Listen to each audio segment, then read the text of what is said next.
1000 गालियां देते रहो मौलवियों को, ये बहुत बुरे हैं, ये खा गए, ये लूट गए, ये कर गए, वो कर गए, फलां कर गए। और मेरे भाइयों, किसी मौलवी के पास आओगे, वो हमारे जैसा टूटा फूटा भी होगा तो कोई ना कोई दीन की बात ही बताएगा। मौलवी तुम्हें गालियां नहीं सिखाते, कलमो किताब का हामिल, पढ़ने पढ़ाने वाला, हदीस रसूल से वाबस्तगी ताल्लुक रखने वाला, कुरान मजीद के फहम के लिए मेहनत जुस्तजू करने वाला, अगर उसके पास आके बैठोगे और कुछ नहीं तो कम से कम कोई कलमा खैर ही सीख के जाओगे। नहीं कुछ सीखोगे तो कम से कम वो लोगों की बुराइयां नहीं सिखाएगा आपको।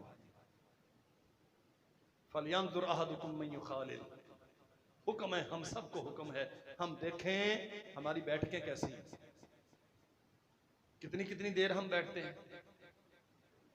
जो इतने मसरूफ होते हैं ना, कई जुमे मेरे पास तशरीफ नहीं लाते, पूछें जी वो जी बड़ी मसरूफियत है, बड़ी मसरूफियत है, रातों को 2-2 घंटे वो भी दोस्तों के साथ बैठते हैं।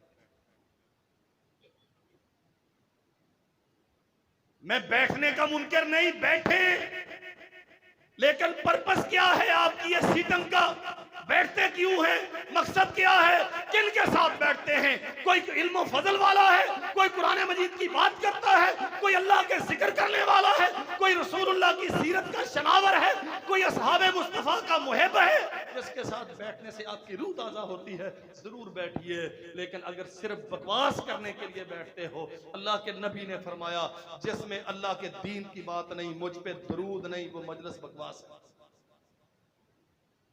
ना रब का जिक्र है, ना रसूलुल्लाह का तज़किरा है, फरमाया वो मजलिस बकवास है।